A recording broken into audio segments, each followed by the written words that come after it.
কোনো পাখির ডায়াবেটিস না, সব মানুষের। আমাদের কেন বলুন তো? ওরা তো টাইমে ঘুমায়। কোনো মানুষ যদি পাখির সঙ্গে ঘুমায় আর পাখির সঙ্গে ওঠে, তার জীবনে কোনো রোগ হবে না। কেন বলুন তো?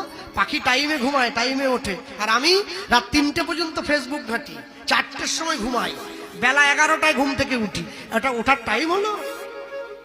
বেলা হয়ে গেছে, দুপুর হয়ে গেছে, তখন ঘুম থেকে উঠছি। জীবন একটা মেশিনের মতো।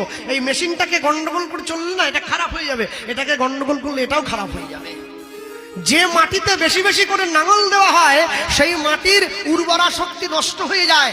যে জীবনকে বেশি বেশি করে সংসারে চালানো হয়, সে জীবনটা খুব শিগগিরই বুড়ো হয়ে যায়।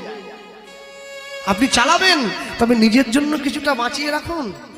আমরা এত বলদ হয়ে গেছি, এত বড় বলদ আমরা, সংসারের পিছনে খাটতে খাটতে নিজে মরে গিয়ে পর্যন্ত সংসারের কল্যাণ চাই। আমি LICর কথা বলছি, বেঁচে থাকলে 20 লাখ, মরে গেলে 40।